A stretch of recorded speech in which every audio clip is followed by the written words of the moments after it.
Hello, and welcome to Green Signals from me, Nigel Harris, in gloriously sunny but very cold Lincolnshire this morning, and my co-host, as ever. Yeah, me, Richard Bowker, I have to say, in equally sunny Wiltshire. I've not seen it like this, actually, since we moved in, so it's lovely. Well, there you go. A foretaste of the summer when there's better temperature as well. So, on today's Green Signals, we're going to delve into the HS2 land sell-off, which seems unlikely before the general election. The problem is now, everybody will want to show why their new idea is cleverer than everybody else's old idea. Pre-cancellation stats from Tox.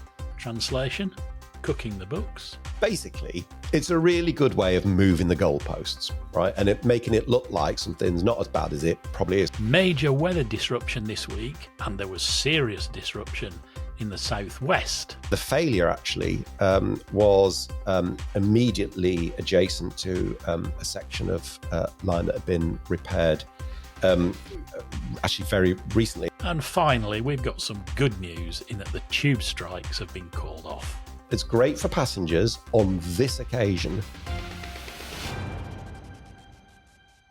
On to the second of our new magazine-style shows covering the latest news on the railways. As our first one last week, all about the Christmas chaos and Rishi's acts of railway cruelty, has been doing really well, hasn't it, Richard? Yeah, it's been doing really well, Nigel. It got to number one in terms of viewer numbers on our YouTube channel in its first day. We've had lots of fantastic feedback. One thing that really caught people's attention, I think, was our discussion about the Prime Minister's use of helicopters. What we said, just to remind people, we said, if he's constantly using that, how much CO2 would he have saved if he'd used the train, right? And, we understand sometimes there's a need for these things, but, it kind of seems to be all the time, and it's not particularly good when you're trying to lead on climate change. Regular listener Twin Peaks gave us a first stab on Twitter, X, working out the difference in carbon emissions. He said helicopters emit about 0.5 tons of CO2 per hour. So say in each hour, he travels 200 kilometres. The equivalent for rail, national average, is about 7 kilograms of CO2 at 35 grams per kilometre. So, in other words, 200 kilometres, it's 7 kilograms plays 500 kilograms. And that's quite a yeah, well, that is exactly what I said. Wow. Andrew Taylor left us a comment on YouTube saying, Rishi has been seen flying in an AW109.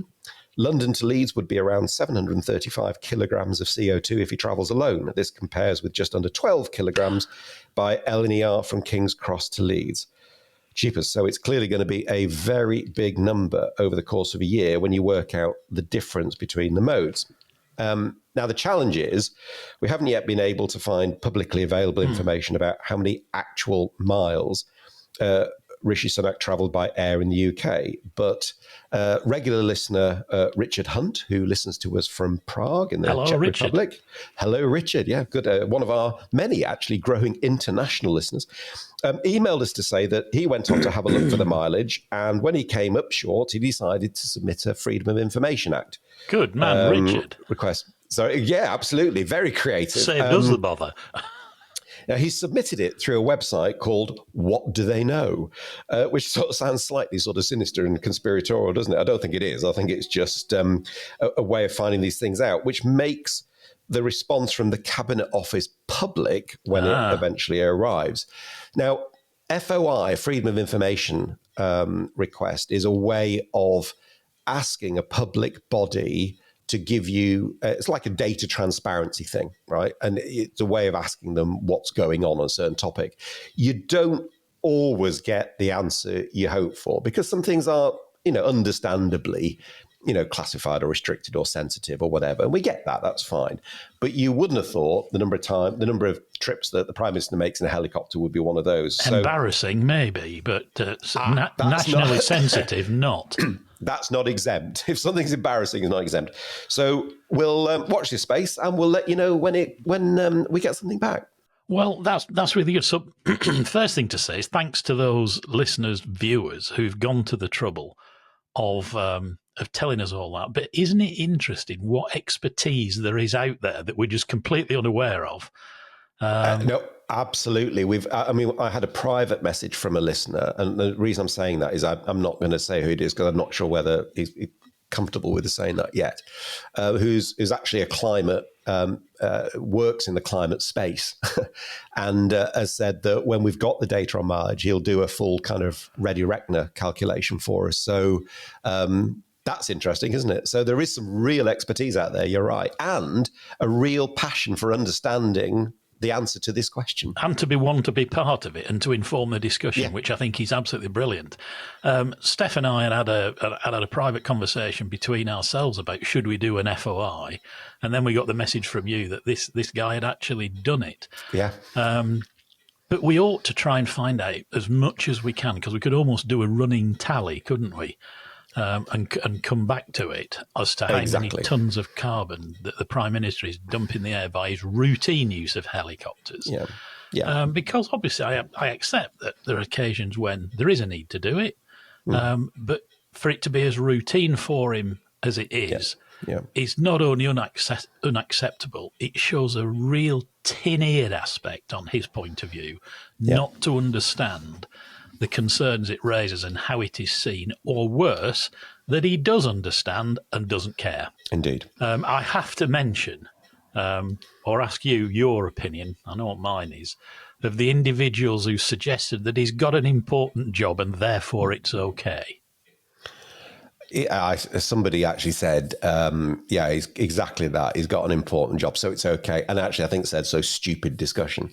Well, sorry, it's not a stupid discussion, and that's not us being defensive. We don't doubt he's got an important job. Clearly, he has. But one of those part of his job is leading on a very serious task of dealing with climate change. And sometimes, as a leader, well, all times as a leader, you have to lead from the front. So it was a perfectly valid thing for us to raise. And it's called setting an example. We also launched a little quiz last episode where we posed a question, or rather Richard did, and said we would mention the person who gave us the first correct answer. And so we keep our promises. The question was, the London and North Western Railway branch line from Greenfield to Delft in the northwest closed in 1955 to passengers and 1963 for freight, was known by what nickname? Well, lots of you sent us the answers on YouTube, Twitter, and by email. I think the only thing I didn't see was carrier pigeon.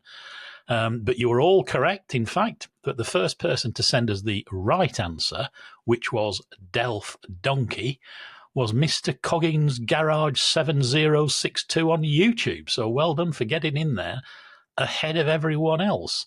I wonder what the donkey connection is, because the Marlow branch on the Great Western Patch, that train on that branch was also known as the Marlow Donkey, wasn't it? Yeah, literally no idea. The person I would normally ask to answer questions like that is one Nigel Harris. So if you don't know, I sure as heck don't know. So no, it's interesting because various sort of branch lines had nicknames for the trains there. There's loads, aren't there? Yeah, but the donkey thing has some sort of particular significance. Completely irrelevant in the grand scheme of things, but just piques your interest, doesn't it? We'll set another question at the end of this show, so do keep listening for that. And at some point, we may offer the odd prize. And I think you might have had an idea about that, Richard. Yeah. No, absolutely. And by the way, this week's quiz question, I think it's a little harder, but there you go. So you'll want to hang around for that. And I've just ordered some Green Signals mugs. Yay! So it could be, well, who knows? Let's see how we get on. You can't beat a bit of merch, can you? You cannot.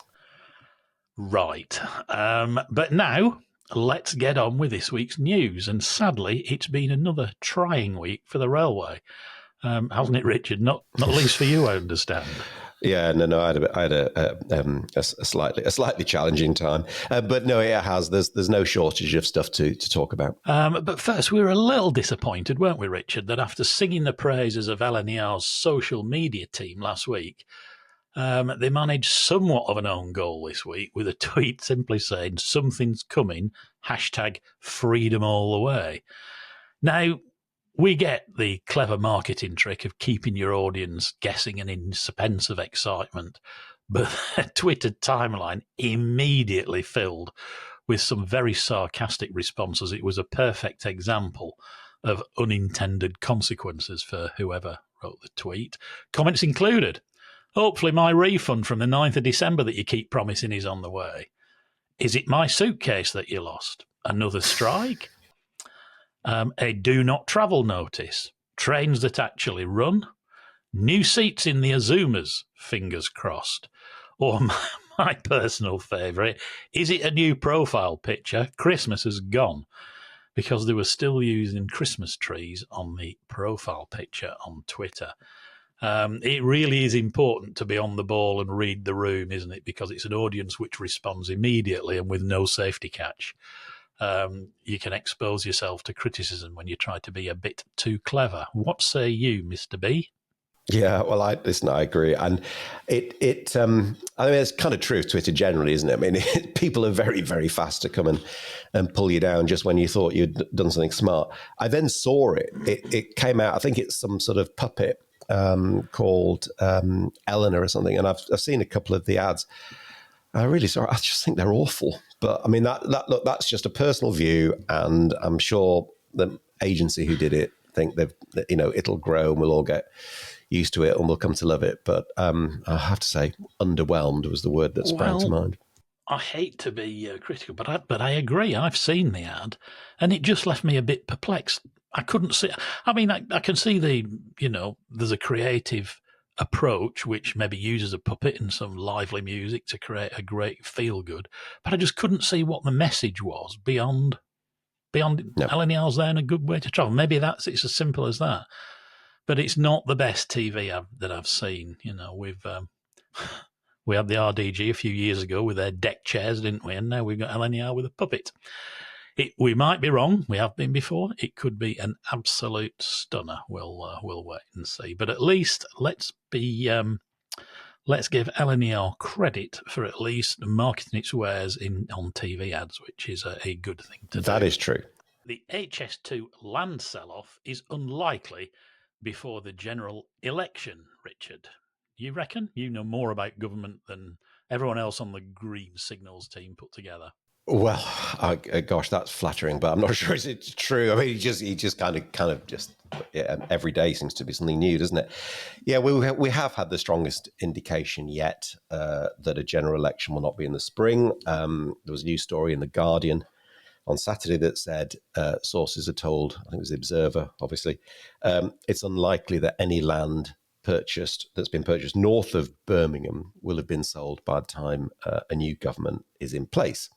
And obviously they'd said, and that means therefore a new government, presumably not the Conservative one if they were to be re-elected, could revive the project. Now, Labour seems to have gone quite quiet on this. They're sitting on the fence, aren't they? So they're saying, well, not really saying very much, but they've sort of said, we'll wait and see what the situation is. We need to understand the books. We need to understand it better, and we'll kind of have to wait and see till then. But they've got an open goal, haven't they? There is a golden opportunity for them to do something about this. And not long, right up until Sunak's stupid decision to cancel it, Starmer was saying we'll build HS2 and NPR in full. Well, they don't have to go that far, do they? But they could certainly rescue 2A, because I think the argument that bypassing that bottleneck has got some traction and understanding and would actually be a fairly low-budget way to revive the project, wouldn't it? Not all of it, but just some of it. And we could certainly safeguard the land. Yeah, well, exactly. So there's two issues. There's safeguarding the land, and then there is, as you say, there's probably splitting the project into bite-sized chunks. The 2A piece, I mean, even the people that have been anti-HS2 get the point, are now talking about a Stafford bypass, right? Which is the most congested section. And guess what? What they're actually describing is phase 2A, really, right? So that is a logical thing to do. Labour have done something. So they have appointed former Siemens boss Jürgen Meyer, who's he's a big hitter. He's deputy chair of the Northern Powerhouse. He's a well-connected guy. I think the media got slightly confused. I think they think he's doing a review to explain to Labour how to run the railways or to help them understand how to run the railways. He's not doing that. What he's doing is that review is looking at infrastructure projects and how they can be planned better, executed better, done cheaper, get better value for money, improve the supply chain. Really important stuff, right? But it's very much sort of project related. So the question then is, but why won't the land be sold off? I mean, if we are looking at an election in, say, I don't know, August or September, whatever, why can't they do it? Why can't land be sold off then? Because I don't think there's any doubt that Rishi Sunak would like that to happen. And the answer is because it's quite a complicated process. They have to follow very specific rules around it. It has to be done in a correct way. It's not a straightforward task if it's going to be done in a way that then doesn't subject that to challenge subsequently. Don't they have to offer it back to the people they compulsorily purchased it from? I think they do. I think they have to. I think the people who originally sold it have to be given kind of first dibs, as my kids Which is say. going to take time, isn't it? Yeah, well, and the process just has to be done a certain way. But there has been now somebody appointed, I believe, in the Department of Transport to lead this process. So they are kind of getting on with it. It just doesn't take 5 minutes. I don't think it's helped. Or you could argue it is a bit helped. I don't know. Depends on your point of view. There are a number of reviews underway at the moment. Network Rail are doing a review to work out what the heck they do without the capacity now that HS2 would have given them. I think the department are probably carrying out a review. There is a review underway by Andy Burnham and Andy Street, the metropolitan mayors of Greater Manchester and the West Midlands, respectively. What's all that about? So that is apparently an attempt to look at a private sector solution for creating a high-speed connection or more capacity, certainly, a high-speed capacity between Birmingham and Manchester. And you probably go, oh, well, that's quite a good idea. I think it's a mistake. And I think they've been slightly, not duped, but I think it's quite naive, right? They've got David Higgins is chairing it, I believe. They've got Arabs helping them. The problem is now everybody will want to show why their new idea is cleverer than everybody else's old idea, right? And that's kind of human nature, and you kind of expect it. However, when phase 2, which originally was just one phase, it was David Higgins actually that really led the process to split it between Birmingham Crewe and Crewe and Manchester, and then get 2A done basically the same time as phase 1. There were a number of routes that were looked at, lots and lots of routes between Birmingham and Manchester. And I've no doubt that some of them are probably a slightly quicker alignment in terms of if you followed the M6, for instance, rather than go via Crewe, it's a shorter distance from Birmingham to Manchester Airport. It's all great. The problem is, whichever solution you go for, you can add 10 years to the program, right? You can add 10 years. Phase 2A is on the statute book. It's got an act of parliament, right? Anything else has not. And if people think that there won't be another massive complaint when somebody wants to buy up land to build a new alignment, they're dreaming, right? So Andy Street and Andy Burnham, great, but what you are doing is going to kick the can down the road in any feasible scenario. So can we please get back and focus? 2A is what we should be talking about and we should be pushing for. There's no doubt in my mind. We've got the land. We've got the plan. We haven't got all the land, but we've got quite a bit of the land. And if we sell it off, we'll have less of it. Yeah, no, absolutely. It's more oven ready, to quote a phrase, than anything else, isn't it? 10 years. Even if Jürgen Meyer finds a way of convincing the next government to be able to speed stuff up again, it's not going to make a massive difference. And get 2A focused on. And what do you think? I thought what the job they've given to Jürgen Meyer, is that not what we've got the National Infrastructure Commission for? I wonder what John Armitt thinks about that. Oh, maybe we should get John on and ask him. Yeah. What a good idea. Yeah, there you go. Let's do that. We'll do that. Let's make a note. She who must be obeyed, and we'll do that. Right. Let us move on to the next item on the script: pre-cancellation stats from the talks, which I think I described. Well, I know I did in the prelims about cooking the books. The latest ORR stats show that for the most recent period, 12th of November to 9th of December, 10 operating companies reported that they pre-cancelled or P-coded services due to the non-availability of staff or rolling stock. Do you want to take a stab at explaining exactly what P-coding is, Richard?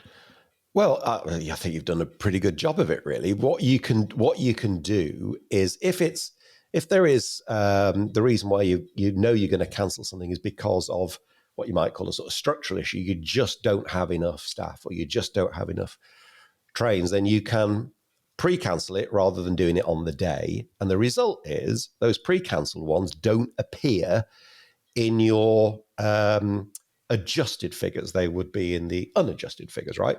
It's a really good way of moving the goalposts, right? And making it look like something's not as bad as it probably is. Because what the customer sees, what the passenger sees, is the cancelled train, right? So if you take the P-coded services into account, TransPennine, for instance, and let's be under no illusion, that is now a Department for Transport issue because they are now in charge of that. They are.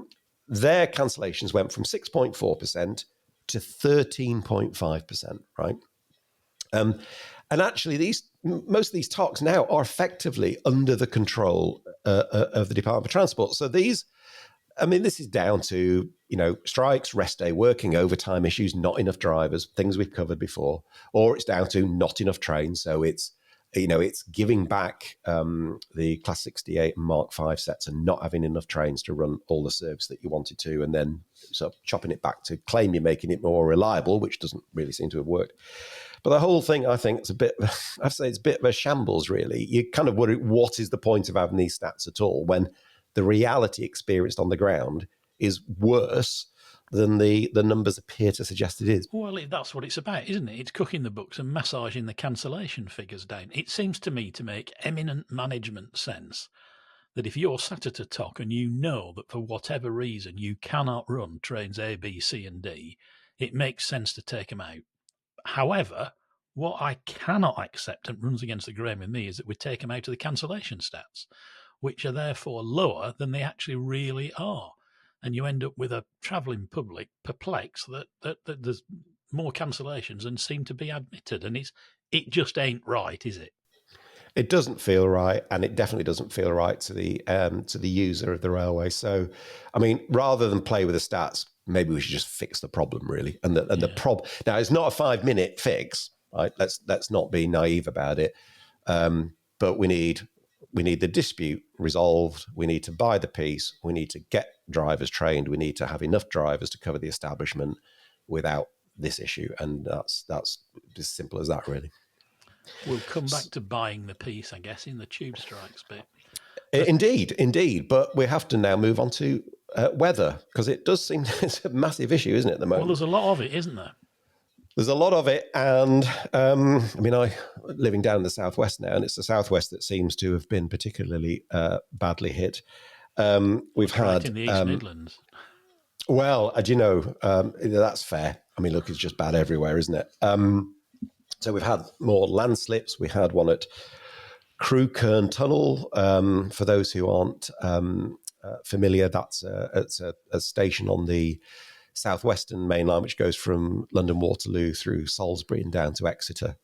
So Crewkern, where the failure actually was immediately adjacent to a section of line that had been repaired actually very recently. And actually, for those who are watching on YouTube, we're just showing some superb drone footage of the affected area, and many thanks to Network Rail for that, actually, because it really shows exactly what the issue is and where it happened. And there are some real challenges. We know that the rain is a significant factor now, perhaps almost more than it was a while ago. And there are Network Rail understandably have had to prioritise because of funding challenges. So they'll never not prioritise safety. But in terms of actually dealing with some of the longer term drainage and rain management issues, they have to be prioritized. One interesting thing, which I didn't know, but you're much more of a accomplished rail historian than I am, Nigel. One comment was you probably wouldn't really want to build a railway through that sort of terrain now in the same way. You've ended up with very deep cuttings, steep cuttings. I'm not quite sure. I mean, the land's the land, isn't it? But is that the case? Is there something particular about there is south? A point in that. It's right. It's not deep. It's steep that the issue is. Right. I guess to save on construction costs in the 19th century, they built much steeper cutting sides than would ever be permitted now. Right. And the same applies to embankments, incidentally. They used to build them at a 45-degree angle, but I know from my involvement with the Great Central Railway, with trying to reinstate the bit between the two railways, you can't build at that now. They must be at much gentler slopes. And certainly those cutting sides are very, very steep. So if you put that together with excessive rainfall and a lot of traffic with the vibration that it brings, you've got a bit of a perfect storm. Network Rail, let's be fair, are aware of it because they had movement sensors in the ground, and that's what alerted them to the fact that there was a problem, which is a good thing to do, because the last thing you'd want is another Carmont, isn't it? So well done to them on that. It just shows that running a 19th century railway in the 21st century, as Chairman Lord Hendy frequently points out, is fraught with problems. It is. And especially when it was built on the cheap. The London North Western Railway, for example, built, and you will relate to this, and you probably know this, it minimised the amount of land it bought to build its railway. So it was a very narrow, twisty, turny formation for the West Coast Main Line, which is why you needed to buy the Pendolinos. It's why the Pendolinos were a bit of a pain as well, because track centres on that particular line are narrower than the track centres are on, say, the East Coast, or on the Great Western, obviously, where it was originally broad gauge anyway. And it has made the Pendolinos even narrower than the otherwise would have been. But no, you're absolutely right. There you go. And an interesting statistic, which Steph dug out when she was researching this, which fascinated me, was if you put all the railway in the southern region together in a long line, it would stretch from John O'Groats to Land's End, which is a lot of railway. The corollary to that is you've twice as much trackside because you've got two sides, haven't you? So you've double the maintenance to do in terms of vegetation management and fencing. It's not just about the line of route in distance. It's twice that for the... Good point. I didn't realise it was that much. I mean, but back to disruption. We had a big incident at Pangbourne in the Thames Valley between Reading and Didcot, which actually began with weather-related issues and then worsened because someone was hit by a train, which is obviously always tragic. But actually, then that later appeared to be, it was revealed to be connected to a murder in Pangbourne, which is obviously a very serious matter that actually disrupted roads as well. Did seem to take an awful long time to release the site back to the railway. And we understand the police have got a job to do. I mean, let's again, they do. I'm sure Thames Valley Police did a very professional job given the circumstances they were faced. But there is a wider point here, isn't there? In the end, an awful lot of people were disrupted by this stuff. And I do think there is a get it back operating as fast as you possibly can thing that does need to be constantly in everybody's minds. Too many actors. Oh, we keep going back to that, don't we? Now, this one I think was a bit complicated because of just the seriousness of it. Yeah, it was. But let's not allow that. We wouldn't want that to dilute people away from the bigger point. The point which is get it running. We've got to get it running again. Got to get it running again. In fairness to the BTP, when I hate it when people say that, but when I took over on rail in 1995. Suicides and things like that cause a lot of disruption because the county forces, police, tended to handle them. And the first thing they do is declare a crime scene, which just takes hours and hours and hours and hours to deal with. And it was Sir Ian Johnston that the BTP who gripped that one, and the BTP came up with a policy which I believe is still in place, that if there are no suspicious circumstances when somebody's hit by a train, bluntly, if it is clearly a suicide, they've got a 90-minute target to get the railway going again, and they do seem to. Which is why the Pangbourne one was probably slightly different, because it clearly was more than there was than more that. to but, it, not just a suicide. No, but that maybe we should see if that policy still exists, because it is, getting it back running for the majority, for so many people, is so important. And I was going to say, the railway does deliver its own spectacular own goals from time to time. You alluded to a recent journey I had. I'm not going to say where it was. I was just about to ask you about that. I will not say who it was. No, because the response from this particular talk has been at leadership level has been characteristically superb, and I know I don't think that's fair, but it was an instance when a train didn't make a scheduled stop when it should have done, and that kind of stuff. Yeah, okay, it was very frustrating for me because it messed my day up, but there's some sort of basic things there, and I do sort of look around and go, let's just get the basics right, because that's not politics or the government or anything like that. That's just doing things right. And I know there will be that will be looked into, and something will be sorted, which is why we're not going to say any more about it. But this kind of basic operational stuff is just so important. It's Railways 101, isn't it? Because it is Railways 101. I'm not sure that, in this instance, it has gone to a TOC leader who understands, is in a position to do something about it, and has done. So more power to their elbow. But I do wonder to what extent, I hope I don't get flamed for this, railway people do fully take account of how much maybe a relatively minor incident to them, like a train not making a station stop, completely ruins people's day. I mean, I know it absolutely torpedoed your schedule for the day, and you had some important meetings in the north to go to. But there's lots of people in that case. This is why the trust in the railway to do its basic job is so important, isn't it? Yep, it is. It is. Okay. Tube strikes being called off. Some good news for once is that passengers that the planned strikes on the tube this week, at the time of recording, have been called off. The strike was RMT members had voted to take industrial action after a below inflation pay increase of 5%. TfL, excuse me, had said the offer of 5% was the most we can afford. But intervention by the London Mayor has reopened pay talks, and negotiations are now set to take place. It is unusual to call a strike off at such short notice. Is it? Has the peace been bought, Richard, to pinch your phrase from earlier? Well, I don't know, actually.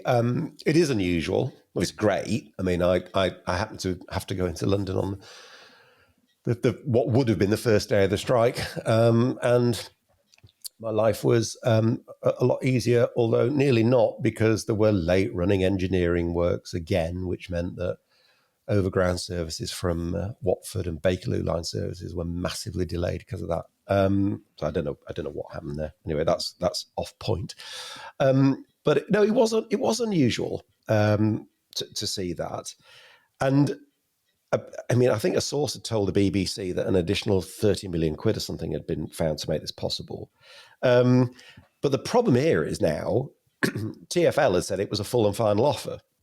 And then along comes the mayor and allegedly and makes another offer, right? So now, well, I don't believe what TfL say anymore if you sat there in negotiation, because I know that all I've got to do is threaten a major strike and they get overruled or something else is found. So that is the problem. They've slightly pulled the rug, I would feel, from underneath TfL's negotiating position, and it's great for passengers on this occasion, but I just wonder whether it will have some ramifications for the future. And what about ASLEF, who'd accepted 5% and may now decide not to? Well, I mean, each negotiation separate. I mean, they're done. It has to be done that way. I know that national bargaining is what is liked by unions because that arguably gives them the greatest leverage. But I think that they're different disputes. But I suppose you make a fair point. If they can find some more money, maybe you can find some more money. And then before you know it, I think this is one of the concerns that people have about what's coming in the future for the railways. Those who listen to our podcast with Graham Eccles, and it's still available on YouTube and on Spotify, well worth a listen to understand exactly how we've ended up in the position we have. One of the big benefits of the privatization period was it meant that every train operating company could have local negotiations, and it was very much driven by growing the railway, more revenue, more services, and it was a win-win-win. It genuinely was. And I think there is a fear in a publicly accountable, publicly owned railway, to coin a phrase, that we might be going back to a position where it only gets fixed when ministers and union leaders sit in a room. That doesn't have historically a good track record. And of course, the unions could now be forgiven next time they hear the phrase "full and final offer" to respond, "What, you mean like at TfL?" Well, and that's the problem you basically potentially have. But look, good news. If you're a passenger on the tube on this last week, you're happy. But we need to watch this one, see where it goes. Okay. Your quiz. Oh, well, yeah, indeed. The quiz. Yes. Well, try and keep up. Yeah, I'm very sorry. I'm being a little bit slow. Yeah. Okay. So we had the Delph Donkey last week. And actually, as you rightly said, we had so many replies. It was fantastic, actually. One of them was from a certain Roger Bowker, actually, who I also refer to as Dad. And he said, "Whatever you do, don't mention it." So there you go. But he did get it right. So well done, Dad. So this week's quiz I think it's a little bit harder, this one, because this one's, I don't know, maybe there's a bit more contention about it. But once again, first person to give us a correct answer gets a shout out. And as you rightly said, we've ordered some mugs. So who knows? Maybe not on this occasion, right? I've got to get the mugs first. Here's the question. Which railway station on the national network was, and the clue is in the was, right? So this is not necessarily an open one. Get it, right? Which railway station on the national network was reputedly the furthest away from the settlement that bore its name? I said I could make a guess, but I'm not going to. We'll talk about it when we turn the microphones off. Well, if you think you know out there, ping us an email, comment on YouTube. The first one received that, of course, is correct, and we agree with, gets a shout out.